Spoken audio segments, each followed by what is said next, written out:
There's no way to, I mean, you can't test the gravity of it now. We can only test the taste. The only way to do it is to do it. The only way to do it is to do it. Yeah.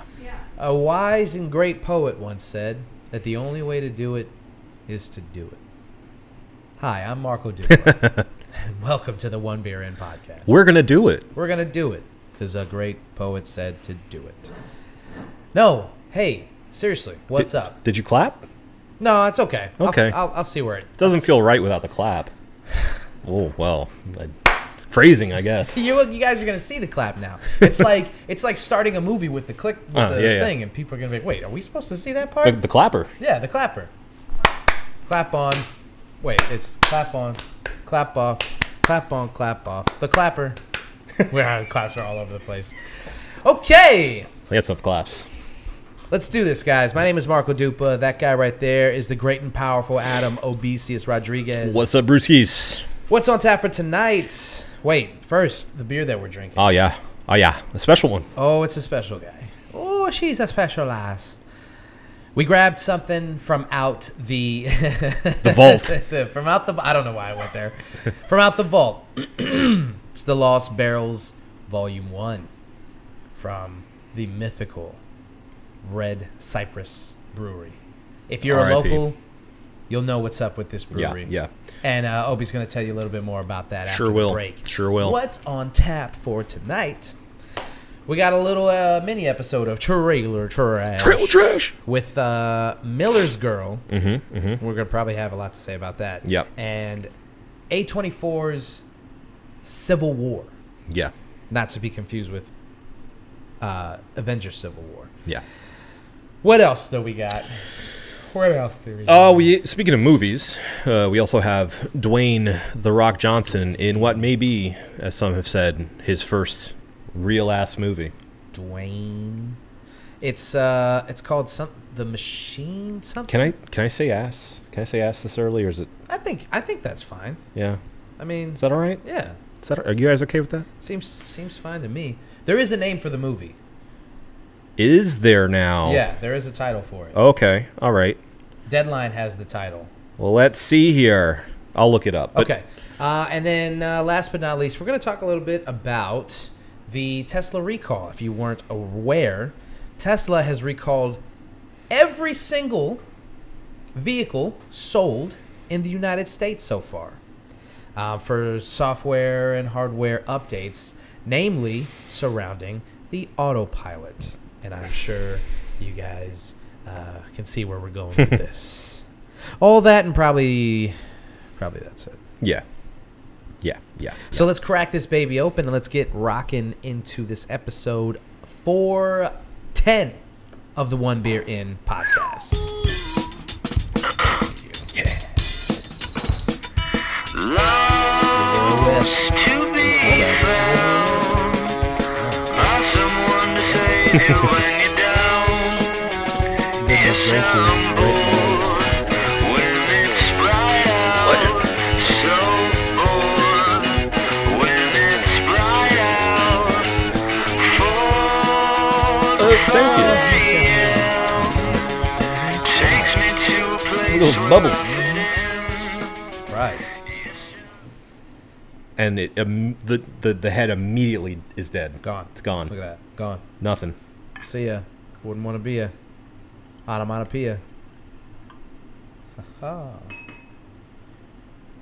Perfect. All right. Down the hatch.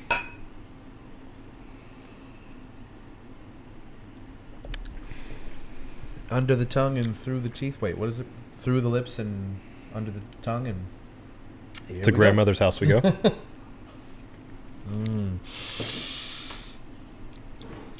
Wow.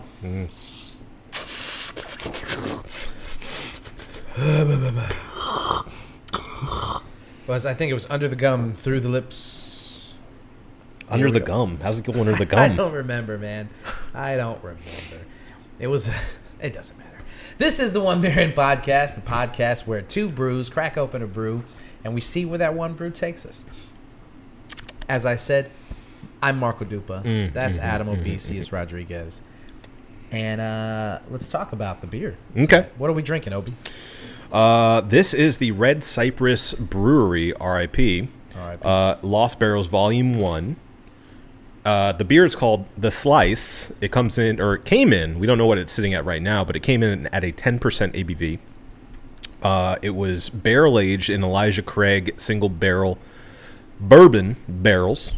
For a description here on the bottle, it says bourbon barrel-aged German chocolate cupcake imperial milk stout. The Lost Barrels series, if you're not familiar, was coming out through Hourglass Brewing. So they were able to continue a little bit of the legacy of Red Cypress Brewery, which went out of business, sadly, a few years back. So that's sort of the history behind this bad boy. We picked up the first volume because we were both pretty big fans of Red Cypress back in the day. Yeah, I had to know we were going to do this. I would have worn my Red Cypress hat. Oh, yeah. In remembrance. You can go back and look.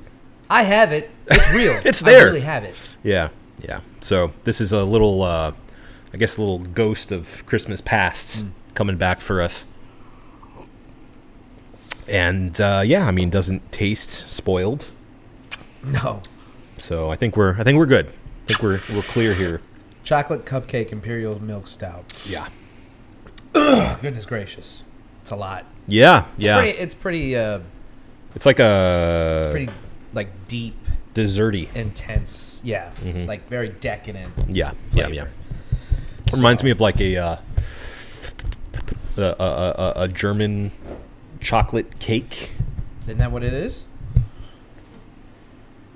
Bourbon barrel aged German chocolate cupcake. The 10% is working, folks. Well, that explains it. That would explain it. That was a genuine reaction, though, so they nailed it. Hey, save it. I know, not to ruin it, but I think they're onto something there. All right. Okay. So this is 410. We got our beer out the way. Let's get our topics out the way. Yeah. Let's start with some trailer trash. Trailer trash.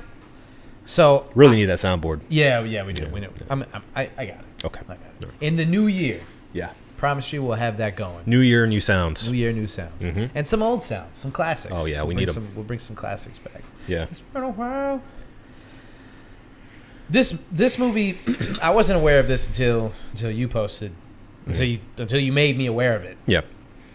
I didn't know this was a thing. Well, the trailer just dropped today. Oh, it did? Yeah. Okay, so you all weren't aware of it either. So in your face, you Yeah. didn't know. What do you didn't know? Yeah. Are you reading Variety? Right. Or Deadline. Yeah. Anybody who's like on top of it like that much, it's like if you're not in the industry, it's weird. It's weird to read stuff like that. A little bit. Get a life. Yeah. Listen to us instead. Yeah. Wait like a week. Listen to us. Exactly. You wanna hear about the stuff that's on the forefront of news? A week after it's on the forefront. Let's We're right here. Yeah. Yeah. That's what we're here for. Yeah. Miller's Girl stars Martin Freeman and Jenny Ortega. Old Jenny Ortega. Do you want to give the tagline, I guess? Do they even have a tagline? Or the premise? The tagline is coming soon. That's all it says. I'll give you the premise via Wikipedia. It's nice and short and sweet.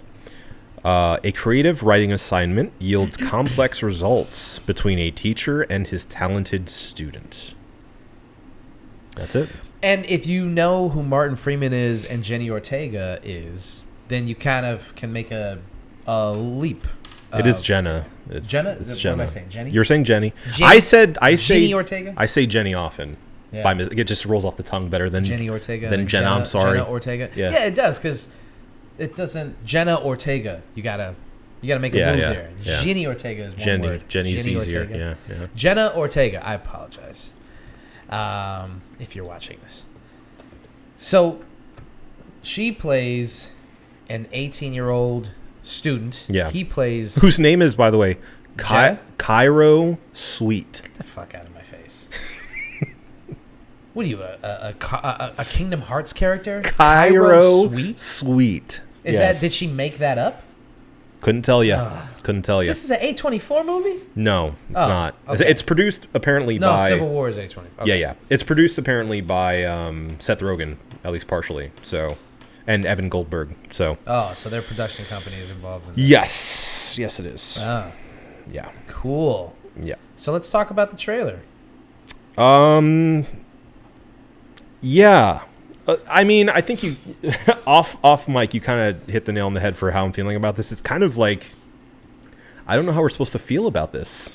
Like, the tone is very weird. Yeah. Because it comes off as like a erotic thriller, but obviously, like, the relationship that we're supposed to be kind of viewing in this movie is inherently messed up.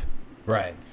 Like so the way that the trailer, now again, this is all just conjecture from the trailer. It's trailer which trash, is what trailer baby. trash is. Yeah. So don't get on our backs if you're like, that's not what the movie's about. Like, that's what this trailer looks like. Yeah. It looks like an erotic thriller. Sure. It looks like with the music and the way that the trailer's edited, is that we are supposed to find Jenna Ortega sexy, and we're supposed to be interested in this dynamic in a way, in an erotic way. Yeah. You know, like it. That's just how it looks, and I'm like, I don't get it. I don't get it. Yeah. Because like some stuff, like things that are taboo as far as like power dynamics and things like that, can still be sexy even though they're inappropriate.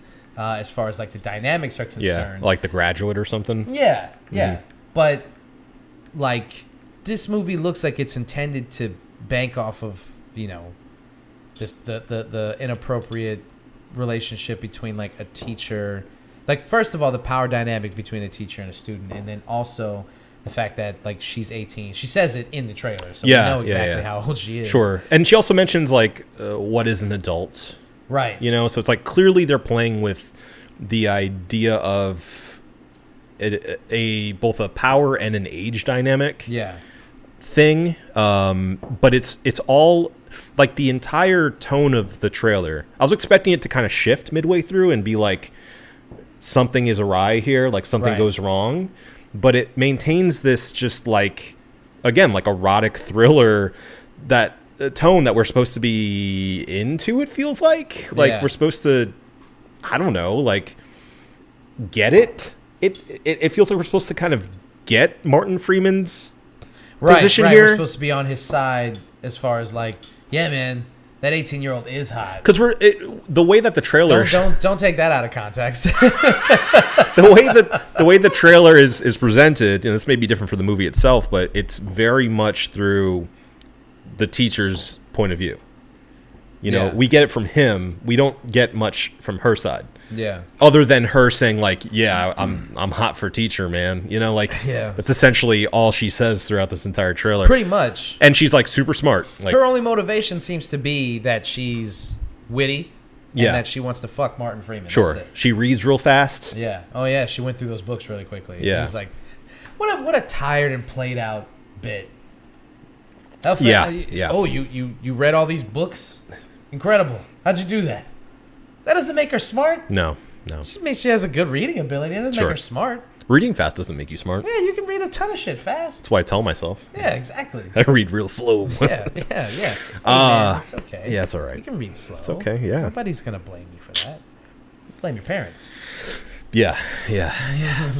I do every day. But yeah, I just think, at least for how this first peak of how this movie's going to go presents itself, it's just kind of weird. Yeah, it's weird. But I do want to give it some benefit of the doubt and feel like they're hiding a major twist. Yeah. Something there has to be more. There's got to be. It can't just be like a romance between these two characters, right? Like, or not even like a romance. It seems like the trailer didn't show anything happening between them. Yeah. So it does seem like it you know, honestly, even worse. It seems like he rejects her advances, even though he's into it. Sure. Maybe she becomes like a stalker or something. Right. That's what it looks like, a single white female kind of thing. Right. And I don't know if that's better or worse. Like, obviously, the dynamic of them having an actual sordid affair Yeah. is taken out, hopefully. Or if it's not taken out, then like what are we trying to say with this movie? Like, what is the message that is an inappropriate relationship? Like, yeah, do we need to see it? Yeah. I don't know if we need to see. I don't know if this movie. I guess I shouldn't say any movie is unnecessary, but I don't get it. Is what I'm saying. I don't get it right now. I'm gonna have to. Unfortunately, I would need to see the movie to get it. And I just don't see myself watching this movie. So yeah, I mean, kind of same unless it comes out with like crazy good reviews and you know, if it creates a opens buzz. to rave reviews, then sure. Yeah, I will say this.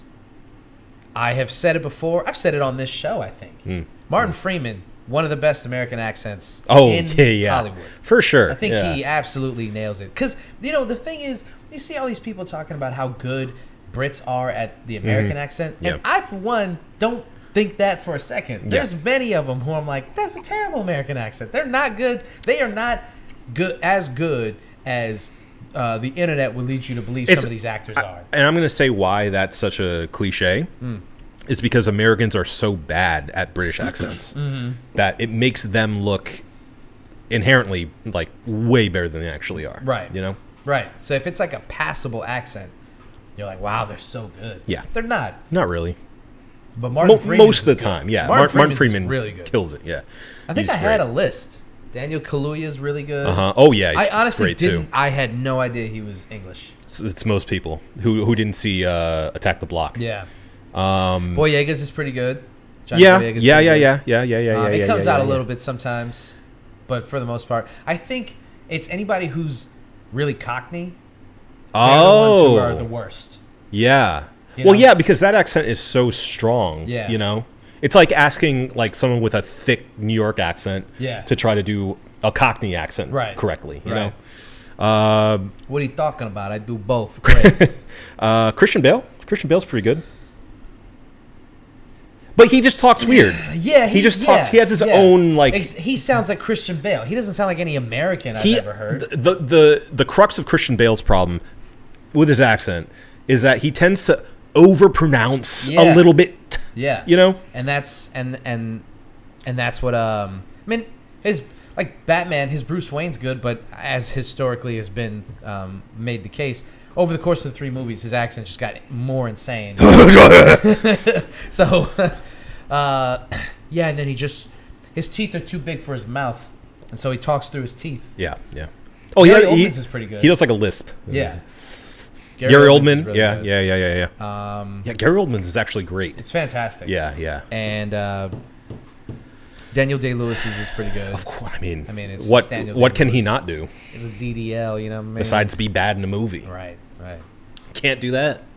But what Brits have a really good American accent? I'm sorry, the other way. Flip around. It. Yeah. What Americans have really good British Scratch accents. that, reverse it. Right. Natalie Portman's, I think, is pretty good. Although, I never, you know what? Let me not even go down this because how the fuck would I know? I think that they're good. It sounds right. It sounds right to you. Yeah. So I'm not even. Well, I think that's a much harder question to answer anyway. So, like, I think we're experts on American accents. Yeah. I think I can tell you which ones. I can spot them, man. I can hear them. I love to play this game. I was watching something the other day, and I was like, that guy sounds Welsh, and he's supposed to be an American. I was like, that dude's Welsh. I know it. Yeah. And I Googled it, and I was right. He's fucking Welsh. Oh, it was... Christian Bale. No. It was Ma. I was watching Ma. Okay. Yeah, don't even ask. All right. We just stumbled upon it, and we were like, fuck it. We just want to watch some silly movie. And one of the actors in it, he's one of the dads in the movie, and I was like, he's supposed to be country. Oh. He's talking, he's kind of country, and I'm like, he sounds Welsh, actually. And I Googled it, and I was right. I'm like, these fucking guys are not as good, man. Yeah. They're not as good as they think. Yeah. I used to think Dominic West was really good, but now that I've heard more of him speak, I'm just like, he's not that good. Oh, the Dr. House. Oh, Hugh Laurie is fantastic. Yes. But he also just kind of sounds like Hugh Laurie, though. He has like his Dr. House kind of very very deliberate. Yeah. Very. So I guess to be fair, I haven't heard him do an American accent that isn't Dr. House. So right. He'd have to prove it again if he actually something else. Spider-Man. Yeah. Fuck. What is that kid's name? Yeah, Marvel heads right here. These guys. No, but Andrew Garfield's is pretty good too, though. Yeah. It's okay. It's not as good as New Kid. Tom Holland. Yeah, Mr. Zendaya. Not as good as Tom Holland's. You know whose is really bad, and I love the guy. Love him with all my heart. As much as you can have a parasocial relationship with somebody you've never met. Tom Hardy. Love Tom Hardy, but his American accent's not good. Yeah. He sounds terrible in Venom. He doesn't sound American at all. I mean, Venom in general is terrible, so. That's true, but yeah, you know, fits, I guess. Yeah. Sure. Yeah. Anyway, to the trailer, I'm calling it trash.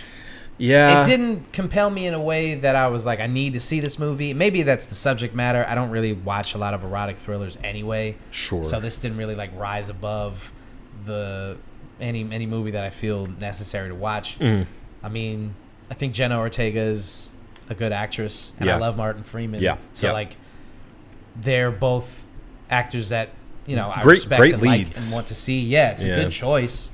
But I don't know, just nothing about it. Not now. This teaser just didn't do anything for me. I have to agree with you, and again, I have to just harken back to the tone, just feeling confusing. So yeah, I give it a trash as well. Before we move on, I want to say another point of contention, and the reason why I even know... you were going to bring up another actor who has a good accent. Like, we've moved on, Adam. I have to. No. Before we get away from this, I just gotta let you guys know.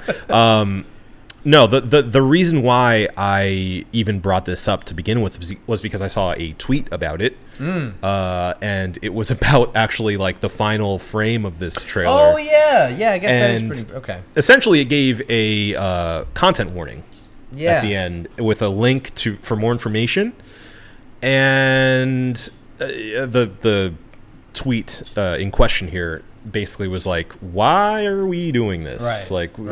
Why is it necessary to have this link that like essentially gives a trigger warning?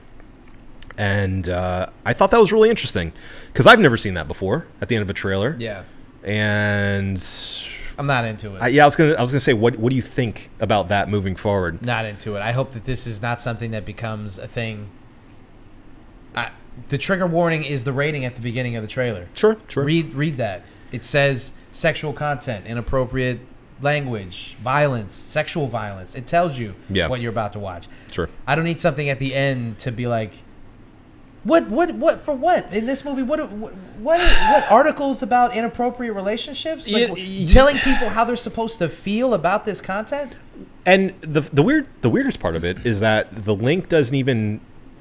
The link to the site itself doesn't give you much more insight. It just gives you links to like, different charities and groups that are around like sexual crimes and things like that. It just seems like a we know what we're addressing, we know what we're talking about, but hey, listen, this is, we get it, but it's not that kind of movie. I think it's just a new cover your ass. That's what I'm saying. So it's like, please don't cancel us. Right. Like we're aware. We're aware of what we're doing, and here are the charities and like the organizations to let you know. That doesn't feel. Like, can you imagine doing a movie about like police violence and the Holocaust? And then at the end, we're just saying a bunch of words that are going to get this shadow banned. So, which even that's fucked up. Yeah, it sucks. This whole thing's sucks. Fucked up.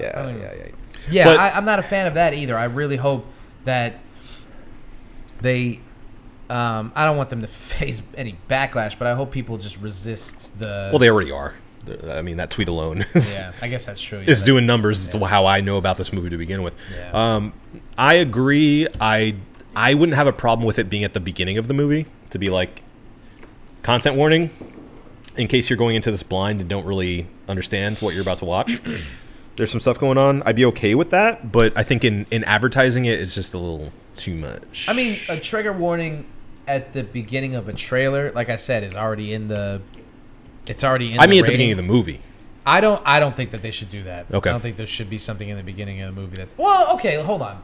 Let me take that back. Because they've already done that before. It's not like this is new territory. Movies have done that before, where they're like, viewer discretion is advised. Well, they do this that. Is what you're about to see. They do that retroactively a lot now. Yeah. For like, you know, old ass movies with racist characters. Yeah, yeah. We've talked about that on the show. Yeah. Like HBO doing that with like what was that movie? Gone with the Wind. Gone with the Wind. Disney. Shit like that. Yeah, Disney jumping in and being like, just so you know, this is what you're about to watch. It's a different time. There's some stereotypes. I don't really, I don't rock with that. Yeah. I don't rock with the trigger warning in the beginning. I think people should inform themselves about what they're. You go into a movie blind, and then at the end of it, you're like, I can't believe. It's like that's on you, man. Sure. I mean, and that's the thing too is there are websites out there that give you trigger warnings essentially. Like there's tons of reviews that are specifically focused on certain things that may trigger you. I mean, there's even like a jump scare website that's like if this movie there is a jump scare website gets this many scaries out of 10 or whatever. Oh, well, you know, now I'm thinking about it. I guess I don't know. Now I'm starting to feel conflicted about this because, like, on the one hand, it doesn't really hurt the movie. I guess it doesn't really hurt my viewing experience. It doesn't matter to me. It tips the hand a little bit, you know, like it lets you know where we're going. Yeah. But at the same time, if you've seen the trailer, you kind of get trailer tips the hand too. So yeah. It's the same thing as watching the trailer. Sure. But then the trailer should be enough. So that's where I'm kind of conflicted. Yeah. Like you watch the trailer and you're like, if that looks like a movie that would trigger you if you've been in a similar situation or find that incredibly inappropriate, then don't watch the movie. Yeah. But you can't watch the trailer and be like, maybe I'll go check it out. And then you get to the theater and you get another trigger warning and you're like, that really kind of drives the point home.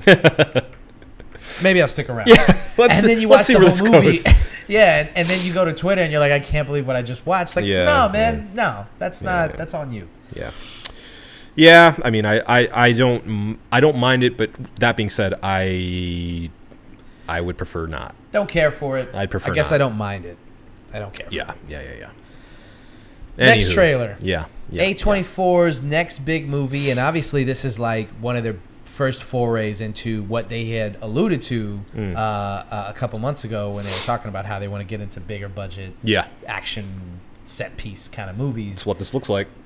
Civil War by Alex Garland. Yep. The writer of such fare as Ex Machina. Director too. Oh, didn't know he directed it. Did say he wrote 28 Days Later, so that's cool. Yes, he did. He wrote 28 Days Later. He's been nailing it for a long time. He's a talented guy. Yeah. Annihilation as well. So, yeah. Annihilation's awesome. So, this is... well, I don't know. What do you think? Give us the tagline or the premise of this one. Okay. So, let me see here. Okay, well, we're in a stage here where apparently posters don't have taglines anymore. But according to Wikipedia, the premise is the United States stands on the brink of civil war in a near future setting. That's it? That's it. Very tight. That's dumb. Very tight premise. Well, sure. Whatever. Yeah. They don't really know. That's wiki. Sure. Yeah, we have a star-studded cast here.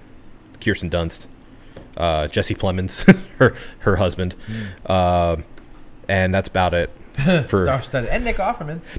Yeah, that's right. But a lot of other folks that I'm sure are great actors in their own right that I just don't recognize. But this has been in the works for a while now, and I find it interesting to be coming out during an election year.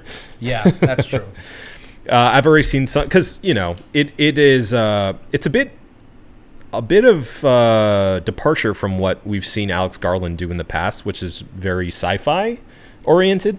This feels much more like, I mean, no pun intended, but boots on the ground and anchored in a kind of a scary amount of reality.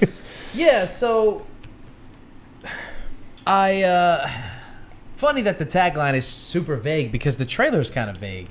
Watching it, you're watching all these like big set pieces. You have to like pick up on little things they're saying, and yeah, but it just kind of looks like any other run of the mill White House Down. Yeah. Yeah. I kind of just was like, It's not called White House Down. what was it? No, wait. It is called White House Down. Is it? There's Olympus Has Fallen. That's and what it White is. House Down. I thought I was getting the two merged together. No, yeah. no, It's that dumb. Movies, It's that dumb. Yeah. Yeah. It does kind of evoke that. Yeah. but also I think this feels a bit meaner. Yeah. You know, like Yeah. more dire. It feels darker. It doesn't feel like a Michael Bay like romp. It feels like it's trying to say something. And sorry, I'm getting excited. Nah, you're just getting close. Yeah. And I think that may turn a lot of people off from it. Actually. Yeah, it seems really dark. Like these kinds of movies, I don't know who they're for. Yeah. You know? I mean, dads usually, but the dads are watching like. They're the dads nowadays are the people who are going to cheer for the Jesse Plemons character. well, that's what I'm saying. Like I think that's, and you know, I'm not trying to be hyperbolic here, but watching the trailer, I thought it looked good and interesting, and it's a movie I would be interested in watching just based on Alex Garland's talent alone. His track record's great. But I couldn't help but feel like, is it going to be safe to watch this movie in theaters? You know, like... What do you mean? Because I feel like it's going to be incendiary in a way, one way or the other. You know? Like, either extremists are going to see it and be like, hell yeah, brother, I like that shit. Or they're going to see it and be like, oh, they're saying all conservatives are treasonous and you know, can't be trusted, or right, you know, or they're gonna latch on to the anti-government thing that you kind of see that's hinted at in the trailer. I don't know which way this is gonna go, but it feels like in this day and age, I don't trust the general public to see this movie with a clear head and just see it as entertainment. That you know? sucks because like that's just war movies in general Sure. nowadays. If it's not something that's based in the past that, you know, is based on real historical things that even that is like, that's not how it happened. Yeah. Nowadays, if you're going to make a modern war movie or a postmodern war movie, but you're going to like make allusions to what's actually happening in society today, I really think that you can just make a movie based on what's actually happening today instead of doing this. Like, I think it's kind of a cheap move to make a movie where you're like, this is in the near future. Mm-hmm. This is what's happening. Sure. But then everything that's happening in the movie is what's happening right now. You know what I'm saying? Other than obviously a civil war. Yeah. But if Nick Offerman is president. If you're one of these people who's like, the Civil War is right around the corner, bro. Yeah. You're not gonna watch it and think like, well, I mean, I guess you could watch it and be like, see, that's what I'm talking about. That's what's gonna happen. And it's like it's not gonna happen. But then I think what is happening currently today is interesting enough to make a movie about than to pretend like you're doing this kind of hands off. Like, I'm not talking about QAnon. I'm talking about being on. You know what I'm saying? It's like this like. You know, hey, listen, guys, it's not about you guys. I'm just saying, like, allegorically, it could be about this person or this person. Sure. It's like, make it just vague enough that you can kind of fill in the blanks and, Yeah, don't be a coward. Just make the movie about who you want to make the movie about. Well, that's the thing is, like, I feel like you could, I was going to say you can't do that. You could do that. But I feel like that wouldn't work. Because first of all, we'd be too close to it. Secondly, but we're too close to this. This is like that's exactly my point. Like, even this is too far, or it could be too close. Too close, man. Too close, man. That's my point, though. Is like you get any closer by saying like, you know, this is President Trump. You know, like, hey, President Trump. This is President Biden. Biden. That'd be That's cool. But like, if you make it any closer to reality, one way or the other, President Trump. I think it just is. It'd be too much for everyone. They've got the soldiers. They're coming in. They're taking over our news stations. They're gonna take them all. That's what I'm telling you. So I think, and this you know, could be the case with the movie because obviously we're just watching the trailer here. unless the ultimate story here is like Americans coming together to, you know, reunite as one against an oppressive force or something. Some rah-rah, you know, like, let's all get back together kind of thing, which would seem weird for A24. And Alex Garland. I mean, he never does really anything that's kind of as cliche and cookie cutter as that. Yeah. I don't know if it's gonna, like... I just don't... I am very interested to see this movie. But I'm also a little afraid of how the American public is gonna take it, is what I'm saying. I'll be honest with you, man. Other than Alex Garland's name being attached to this, I'm not interested in this at all. He's the only reason that I'm thinking there has to be more. Yeah. Because if I just watched this trailer and I didn't know who the writer-director was, Yeah. I would go, that Still movie generic. looks... Yeah. Yeah. So he's the only reason. So... Not Jesse Plemons? I do like Jesse Plemons. He's great. How can that be financially? He's got those red sunglasses on. Are you kidding me? Red Freeman. Yeah, given all of that, I'm gonna have to call it trash, brother. I'm gonna have to call it trash. Okay. Because if you told me that Alex Garland was making a movie about a modern Civil War, I'd go, ooh. Yeah. But watching that trailer, I'm like, meh. Yeah. Okay. So I gotta go trash. All right. I gotta go trash. I'm going to say not trash because it did make me curious, which is, I think, kind of the least the trailer can do for you. So yeah, I'm going to do a hint of not trash. A hint. A whiff. A little whiff. A little whiff of not trash. Yeah. So we'll see how it goes. I am curious, and was not trash. I trust in Alex Garland. I unfortunately don't trust in the American people to handle this movie civilly. Yeah, which is unfortunate. Yeah. That's where we're getting with modern Pop culture. movie. Yeah. Well, because it's in everything, man. It's affecting everything. Nothing can be discussed in a mature way. Nothing can be consumed in a mature way. Everything is one thing or the other. We were just talking about the GTA 6 trailer that people are already calling woke. Yeah. Because it has a female protagonist. Yeah. That wasn't happening when it first came out. Now that stuff is kind of come rushing in now after the fact.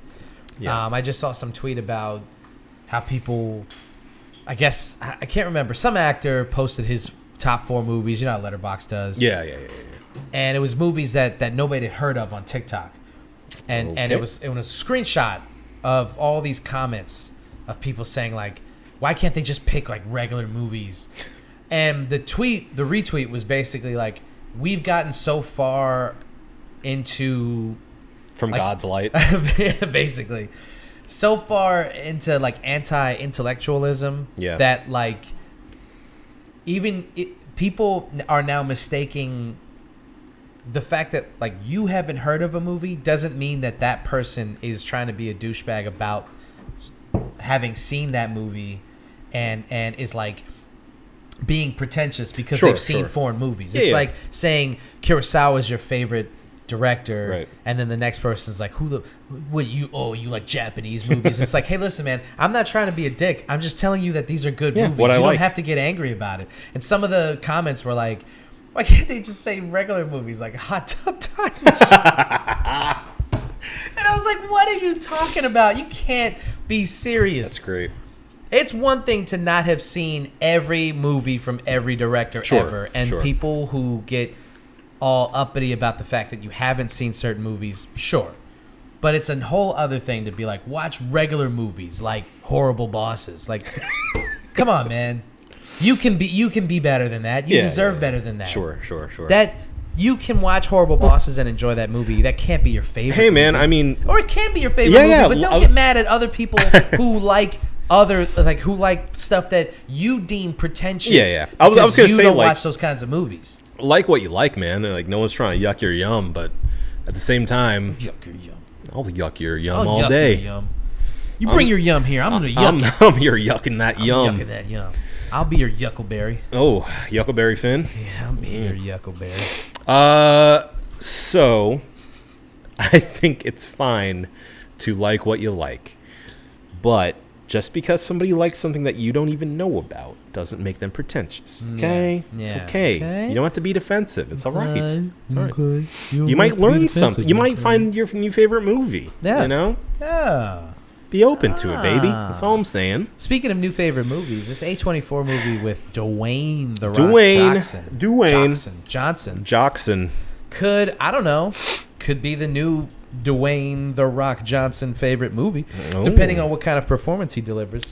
Yes, I did find the title for this movie. Which is? You were so close. The Smashing Machine. The Smashing Machine. Yeah. It was smashing. Must smash. Not The Machine. That's a very different movie. The Smashing Machine. Yeah. Yeah. Or the Machinist. Yeah. Yeah. Another one. Yeah. Or Machina. Ex Machina is also. Ex Machina. Ex Machina. Uh-huh. Trying to think of more. The Time Machine. The time. Hot Tub Time Machine. Hot Tub Time Machine. Yeah. Of course. I saw The Machine, the Burt Kreischer movie. Did you? Horrendous. Yeah. I mean, what were you expecting? I don't want to talk about Okay. it. The Smashing Machine. Yeah. A24. Ben Safdie? Yes. Benny Safdie. The Safdie brothers are splitting up a little bit. And They doing, are? like, their own thing. Look, man, I'm all for it. They can divide and conquer. I like the Safdies, dude. I do. I think they're doing well. I'll say this. This is exactly what I was talking about with the Civil War trailer, wherein Two brothers split up. yeah. Yeah. You look at all of the players involved, and on paper, this reads like it should be a good movie. Yeah. I've never thought that The Rock was a bad actor. I always thought that he was a lazy actor. He phones it in almost everything that he does, and it's because he can. Yeah. Handsome, charismatic, star power that would block out the sun. Yeah. Of course, they're just going to ask this guy to be like, Captain Charisma. Yeah. And not really do any heavy lifting. I'm just surprised that The Rock has, for so long, been happy with that. I always thought that he had bigger ambitions as an actor. The way that Dave Bautista talks about acting, and the way that he talks about being perceived as an actor, not a wrestler turned actor or a wrestling actor. They are polar opposites as far as acting goes. I just always thought that The Rock cared more. I mean, I know that his first couple of roles were terrible, but he's done stuff in his career where I'm like, there it is. Yeah. There, he's doing something weird. He's doing something funny. He's doing something that doesn't paint him in the best light. And those are the kind of movies, those are interesting. But he hasn't done that in the past, probably 5 years. Yeah, probably longer. I mean, the last interesting thing that he did was probably Fast Five, and not the movie wasn't interesting. I love the movie. I'm not saying it. Sure. You see what I'm saying? The choice was interesting for him to play his role basically as the heel, villain. And not even he was a cop, like a piece of shit, one of those gung ho, and he's going after the heroes of the movie for 3/4 of it till it gets to the end and does what every Fast and Furious movie does. Absorb the interesting character, make them uninteresting. Which, now that I'm thinking about it, every single one of them has done that since Fast Five. They set the precedent where, at the end, we're going to turn this guy face, and then we're going to absorb him into the stable. Right. And they've done it with every movie. Yeah. It's formula. They just keep doing it. Terrible. So family gets bigger. He is signed on to do basically a biopic about Mark Kerr. This could be The Wrestler. Yeah. And I'm interested, man. I really, really hope that he makes this a completely uncharismatic, dirty, real role. Yeah. Yeah. I want to see his blockbuster persona broken down. Yeah. I think that'd be so refreshing, and I think he has it in him. I agree with you. I think he has at least a good actor within him. I've seen it. I think he can do it. I've seen it. And I think this is a perfect vehicle for him to do that with, and could open the door for the future. This could be the perfect launch pad for him to do quote unquote serious pictures moving forward as he ages. You know, you got to start thinking about your career long term. Yeah. And as much as I love TC, Tom Cruise, that's the guy, that's our boy. Yeah. I don't think he thinks about his career in long term. I think he thinks about what's the best for Hollywood currently. Sure. Which I commend him for. Yeah. But there's only so long he can be jumping out of planes and be known as the 50-year-old guy who does his own stunts. Yeah. Because once he gets into his 60s and he's 65, he can't be hanging out of planes. No. There's only so much you can do. He's going to have to pass the torch at some point. Yeah, which I think he's trying to do. But he's also another guy who's talented enough to do interesting movies. I would see him in like a political thriller. I'd see him in anything. Yeah. I love Tom Cruise. It's true. My point is he can, and he did this as a youngster back in the day. Youngster. He can do a non-action movie. He can do a drama. Yeah. He works in plenty of different roles. Yeah, he can do it. He can do it all. Yeah. And Dwayne, I don't know. I don't know if he can do it all. I'm not going to give him that much. I wouldn't say that quite yet. You know, this is going to be a good barometer for him to see where his talents lie truly. Yeah, but he's getting up there, man, and he's got a lot of movies. He's got a lot of movies where he's basically just playing The Rock, and you're like, at what point do we stop giving him? I think he's only got a few of these left in him before people go, I'm not going to watch that movie. The Rock's in it. And I think people kind of already started to do that. Yeah. You know, I think we may have hit the plateau of The Rock as we know him as a character. Yeah. You know? Yeah. So he's got to do something. He's got to change. And he knows this. It seems like he knows this. That's clearly why he's doing this. Yeah. I mean, as a guy who historically was one of the big beneficiaries of completely changing your character in the wrestling biz. Yeah. Him and people like Hulk Hogan, fuck Hulk Hogan. Yeah. And he was able to revitalize his career by completely changing who he was. Sure. And being more true to himself. This seems like another opportunity where he's gone, the past 10, 15 years as being like this smiling baby face. Now it's time for a heel turn. Yeah. I think it's time for a heel turn. He's got to start, the kind of shit he was talking about Black Adam in DC is starting to make him a little unlikable, and maybe just do a dirty A24 movie with fucking one of the Safdie brothers. I want to see him get grimy. I want to see him be unlikable. Yeah. Hey man, you got they did, they got Adam Sandler to get a near Oscar. Mm-hmm. Robert Pattinson. Yeah. Give a new lease on his career. Mm-hmm. Who's to say? I mean, the talent, the level of talent between The Rock and Robert Pattinson.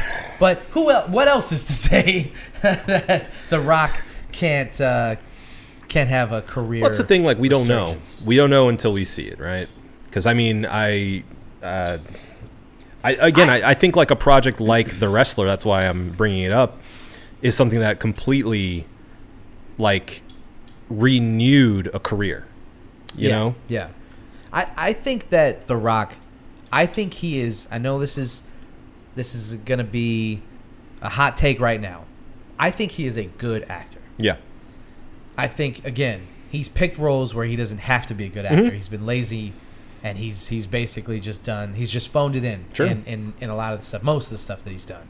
But I think he's really good in Fast 5. I think he's really weird and good in Southland Tales. I think he's great in Pain and Gain. Yeah. I think he's great in not Get Shorty, but the other one, the one that he's in. Yeah. The sequel. Yeah, I think he's great in that.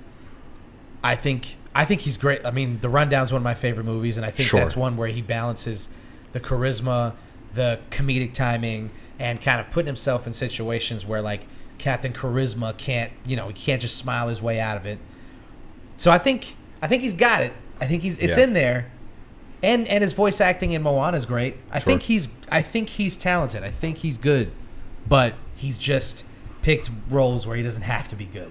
And it's worked so far. So it's made money. It's made him one of the biggest, if not the biggest actor in Hollywood right now. So Maybe his agents finally had him sit down and said, "Hey, diminishing returns. Yeah. Let's shake it up a little bit." Yeah. I hope so. Still haven't seen Black Adam. Me neither. I don't have any inkling to. I don't think I'm going to. Zero interest. I can live the rest of my life without seeing Black Adam, honestly. I didn't even know who Black Adam was. I saw one like TV movie where Black Adam was fighting Superman and Shazam, and I was like, oh, okay. Yeah. I guess I'm supposed to know who that is. Yeah. Okay, that's it for the movies. Movies. That was one beer in at the movies.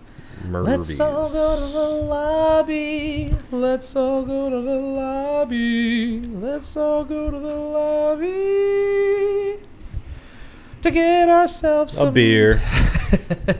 a beer. Are we talking about that, or we should just move on? Move on. Let's move on. We mentioned the other topic, right? The Tesla. The Tesla. Thing? The Tesla at the top. Yeah. So let's go into this, okay? If you're an American, if you're thinking about the future, if you're thinking about the economy, if you're thinking about the environment, then you're probably thinking about electric cars. And you're probably thinking about who's at the forefront of this industry. And if you are thinking about any of those things, then you probably are well aware of a little company known as Tesla. We've been making electric cars for a couple years now.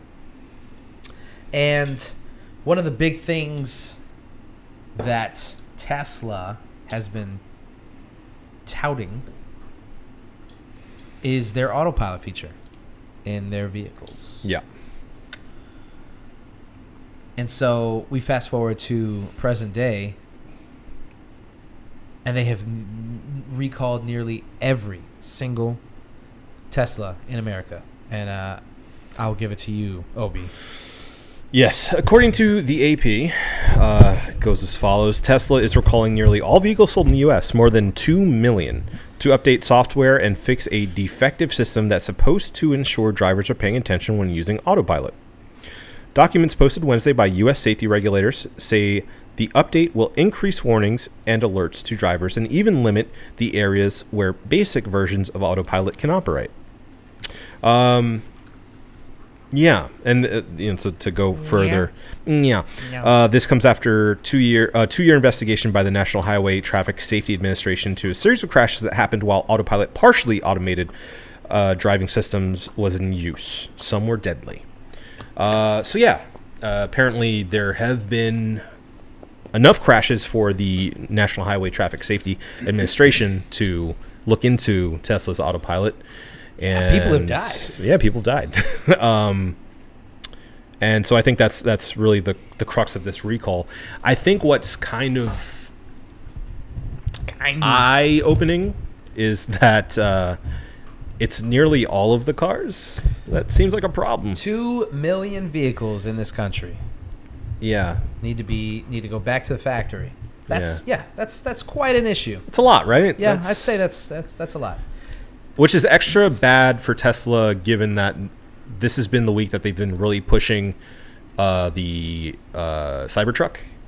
Yeah. So this comes like right after. Yeah, Cybertruck's out.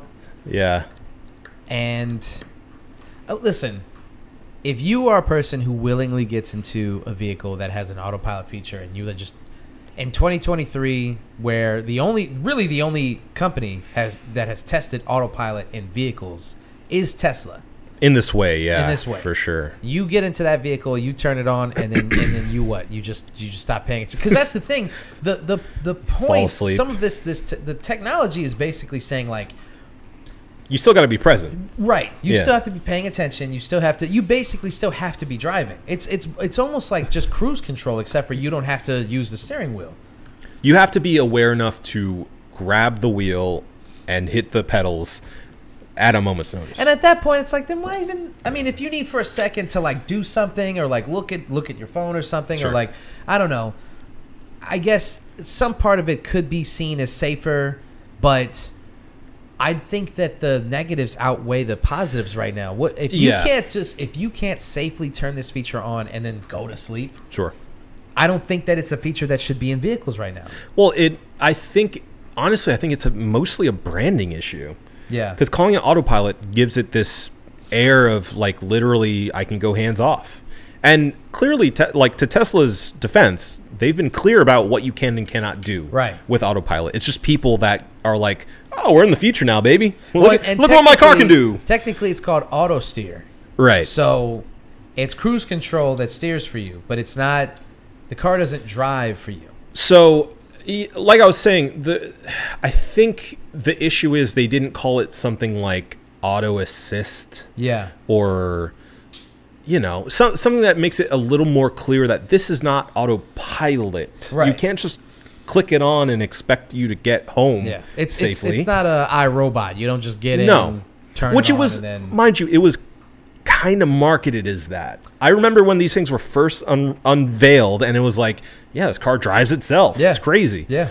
And I know that's just a lot of people like blowing it out of proportion and like headlines and stuff like that, but that's the perception. But you don't see Elon or anybody from Tesla jumping in and dodging that and stepping in front of that bullet. I guarantee it was on purpose. Yeah. They want people to think that's what it is. Yeah. And then they cover their ass with a, you know, you have to sign on the dotted line that says, if I, you know, take my hands off the wheel while autopilot's on, you know, it's all up to me if I get in an accident. Right. But yeah, knowing that is part of the reason why people are buying these vehicles. Of course. There is a litany of issues with this.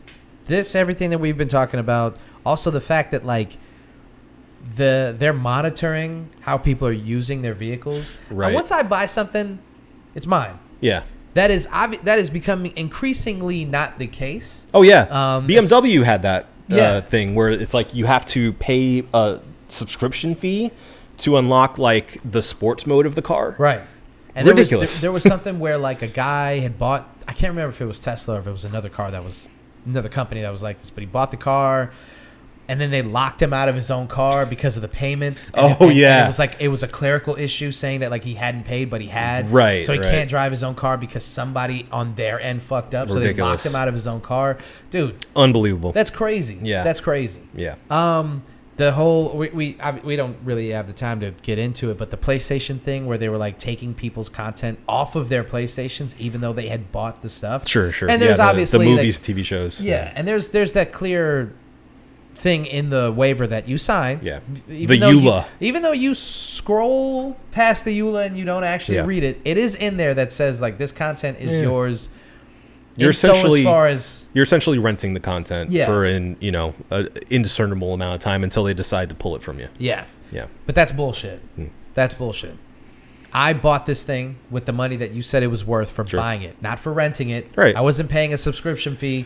I bought the thing flat out for the thing you said it was worth. Give me my money back. Give me my money back. Yeah. Don't take my stuff and then don't give me my. That's crazy. Sure. It's insane. And that's where we're getting at with all these, and that's why I'm like, so all these companies that are like, you know, sign up for our subscription service. Like, I don't want to do it. I'm increasingly getting to the point where I'm like, I'm not going to pay for your subscription service. Give me the thing outright. You're coming to the right side. You're seeing the light. I'm so happy for you. I just can't wait for you to. I can't wait for you to start buying 4K Blu-rays. If they just weren't so expensive, each one of them, they're expensive. What do you mean? They're the same as like DVDs used to cost. Yeah, and I don't have to buy those. Yeah, but I mean, they can get. I won't lie, they can get up there, especially like obviously the Criterion Collection stuff. And I don't have anywhere to put them right now. I have to rearrange my life. You put them in your PlayStation, you watch them. That's what you do. Yeah, and then after that, I have like 8 Blu-rays, and they're like thrown about my room. Strewn.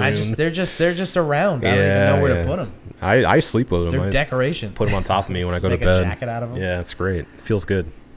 So this Tesla thing where they're monitoring how people are using the car, and then if you're not using it the way that they want you to use it, they're like, we're just going to lock you out of the feature. Eye tracking, which is, I think what I read here, one of the main things that they're updating to be more accurate. Because it's not as good right now, and they can't really track how people are like. But even that, I don't want a camera staring at my eyes. That's why I was so freaked out about. I can't remember if it was the PlayStation camera or if it was Xbox. One of them was Xbox, because Xbox was like, we're gonna track how you feel throughout the game when you're playing it. Yeah. And I'm like, dude, don't do that. Just let me play the game. Yeah. That's so weird. Yeah, we're gonna watch your face. Yeah, wasn't there that thing where they were saying like they could they could tell your like heartbeat and whatnot. They wanted to like your I don't know if they could tell your heartbeat. I don't know how they'd be able to do that without you holding. I thought there was rumors of them like either making a peripheral or it being built into the controller. I forget if this was PlayStation or Xbox, but there was rumors about them putting in essentially like a heartbeat sensor for like a horror game that would adjust like how things were procedurally generated based on your heart rate. You just make the game. Yeah, it didn't go anywhere, obviously, but yeah, I don't know. They're trying too hard. Yeah, it's stuff like that. Like, listen, I don't want you in my home. Yeah, I bought the thing, and then I want to be able to enjoy the thing. Yeah, and not have to worry about anybody else. I don't want you in my home. Like the transaction's over with. All this stuff where they're like, you know, we want to see how you live your life so that we can create an experience for you. Yeah. Like we want to track you everywhere. I will create my experience. I will curate. Ask what I me want. some questions. I'll answer them for you. Yeah, and then you can curate based off that. Right there you go. And if you can't, then I'll go to the next company that can. But you don't need to be following me throughout my life. Right. To curate my experience for me. I mean, it's easy enough, like the Netflix model of thumb up, thumb down. Right. You know, like just let me. I like this. I love this. I didn't like this. Right. That's enough. Yeah. And then if I'm complaining about your service and then you go, well, did you use the thumbs up, thumbs down feature? And I go, what's that? Then, okay, sure. Now you have an argument to be like, well, sir, you're not actually using the service the right way. How can we curate your experience? But I don't need you to be able to track the websites that I go to. And or my facial expressions. Yeah, or my facial expressions. He was smiling at this part. I don't need all that. Oh, okay? Netflix has Minari now. Anybody who that. what? Netflix has Minari. Just so you guys know. Anybody who I don't want that. Yeah. I don't, Agreed. I don't Agreed. Need that. Overstepping. Yeah. So I think that Tesla as a company is just another in a long line of companies that are overstepping. But also some of this stuff needs to I'm not trying to defend Tesla here. A lot of it's user error as well. It's user error. It's a user error. Yeah. Yeah. Clearly, some of the stuff is just people not reading their EULA or not understanding what their car actually is capable of. Yeah. And and being dumb enough, I think. But also, you have to go to a Tesla dealer. You can't just buy a Tesla from a used lot. Of course.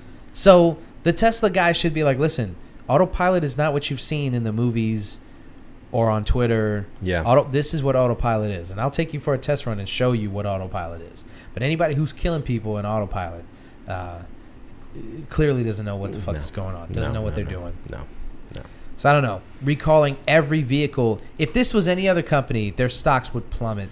They lost 2 points and were able to recover those points by the end of the day, I think. Yeah. And I just don't know what's happening anymore. I just don't know. I just don't get it. Cult of personality. If Ford had to recall all of their vehicles, well, they sell far more vehicles. So. I know, and the scale of that is obviously part of the conversation. But at the same time, Ford sells more vehicles because Ford has been selling vehicles for 100 years, and has a proven track record of making decent vehicles. Yeah, Tesla shouldn't have 2 million cars on the market if they all need to be recalled. That's just the long and short of it. They should not have that many cars out there. Yeah.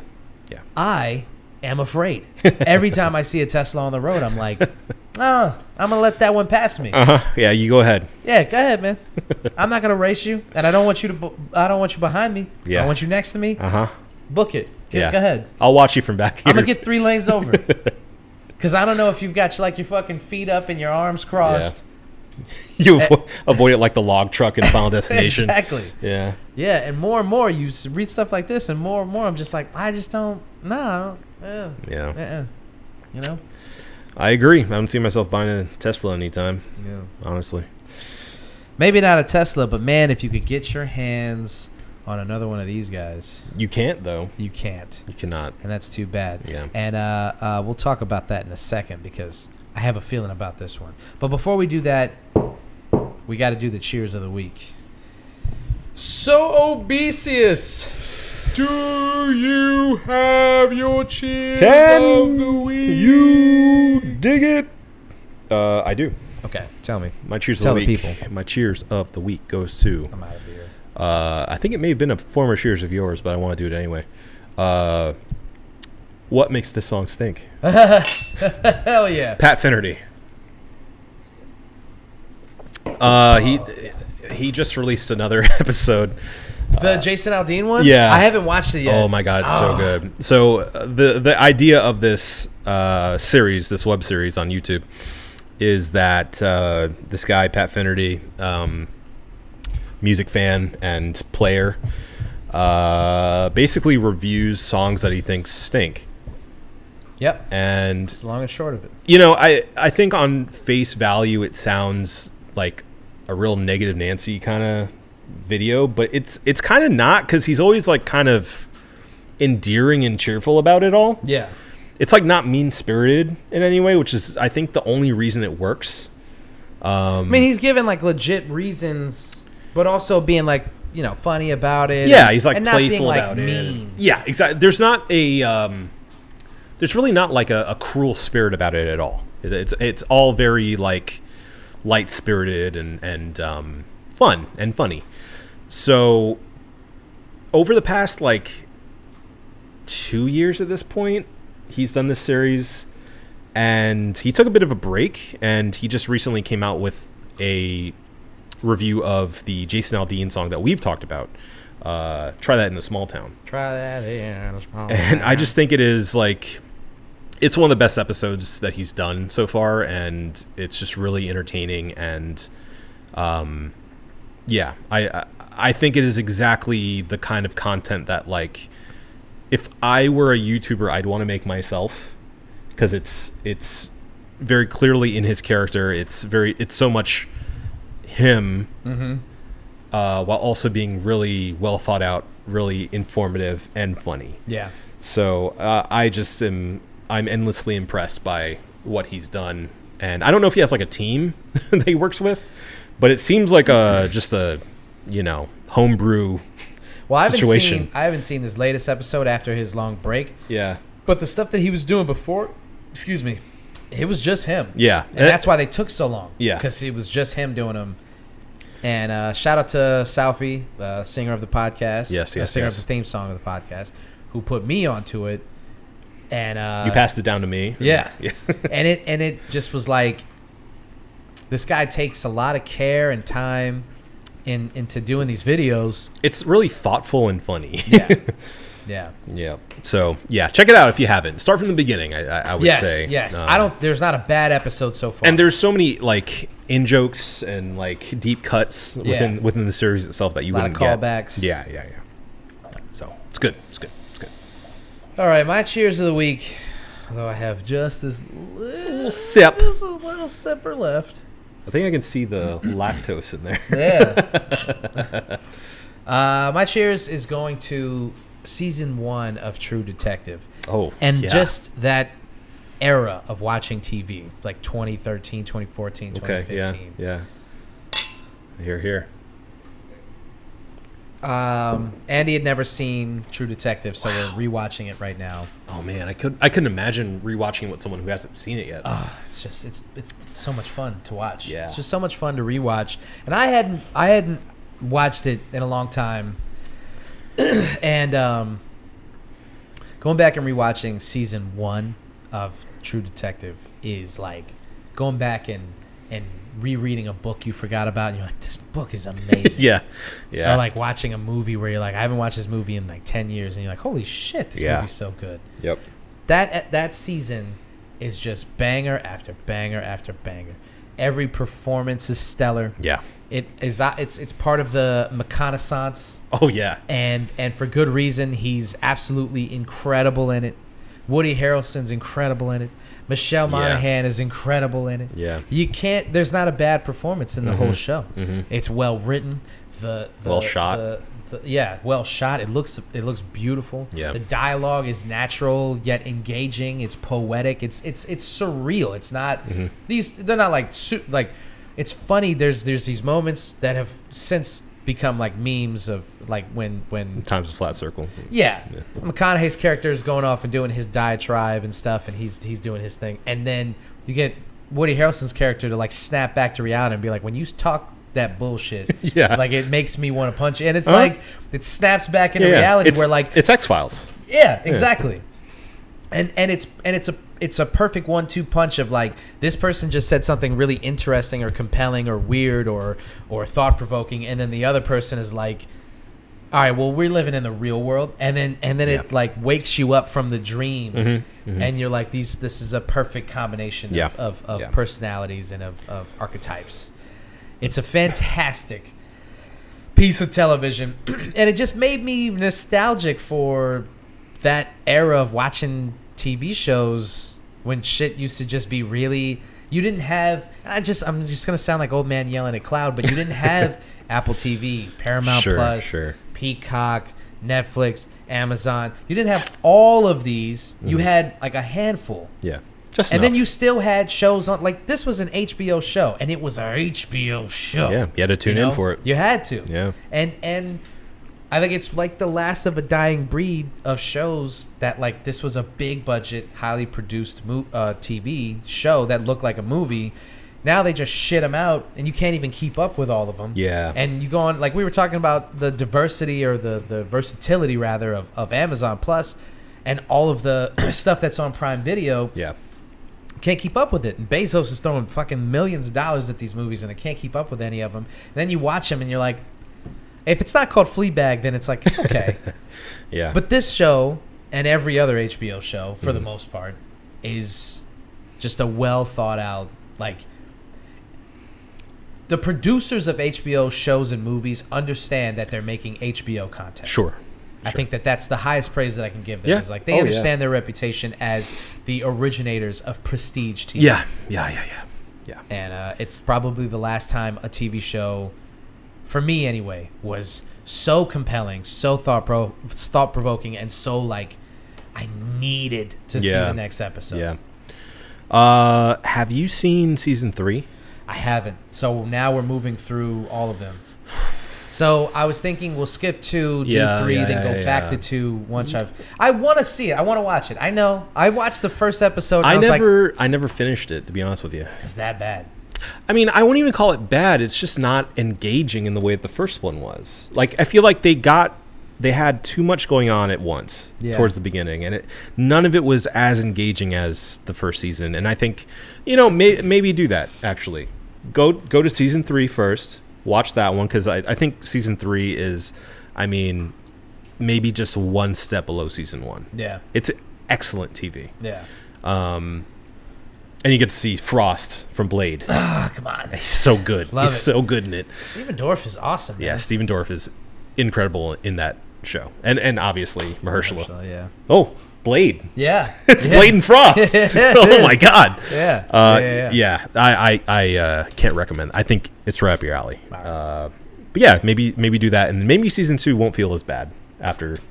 Or unless it'd be like a bookend or like an epilogue to 2 really good series of TV. Sure. I really enjoyed it. So yeah.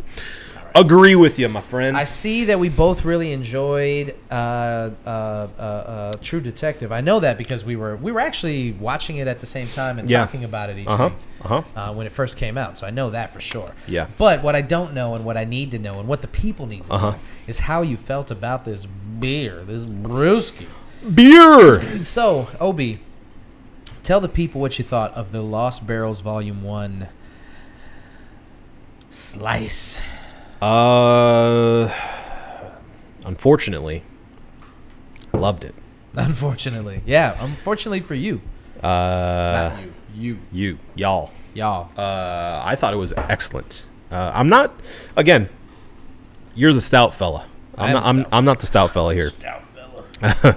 But I think what brings this to my heart is that bourbon barrel. Because I am a bourbon boy. I do enjoy a bourbon, and you get a bit of that in this beer. I think, obviously I can't tell the difference between when it first came out and now, but as far as how it's aged right now, I think it tastes great. It's very sweet, very decadent, so you have to be expecting that if you're drinking this guy. That being said, I think The only qualm I have about it, other than it having lactose in it, but I can't hold that against it, is that it is just a hair too sweet for me. It brings it back with the bourbon barrel flavor, and for that reason, I'm gonna give it a 5.5. Delicious. If you're looking for like a dessert beer, could go much wronger than this guy here. Go much wronger. Yeah, and I think it's a good tribute to what we've lost with Red Cypress. Yeah. I think I'm gonna have to do the same route there, buddy, and give this a 5.5. Also, Magnanimous. A magnanimous 5.5. Yeah. I mean,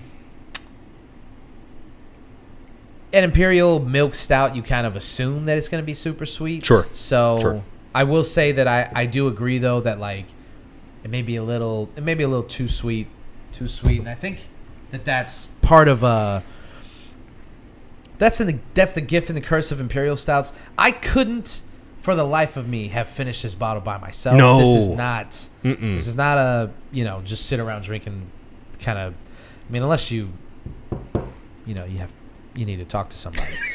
But if you're just drinking beer, this is a shareable thing. And if this is one of those things where like you get a couple of people and you bring this to like a bottle share and you say, hey, look at this. And everybody like gets all the notes and the flavors and because it's a really well done beer. Sure.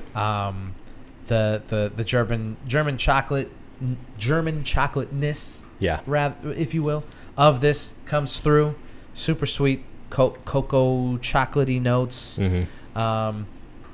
Slight bitterness. Like you said, the bourbon barrel, the booziness comes through. I mean, everything. You're getting a wild mix of all this stuff that like just perfectly works well together. Agreed.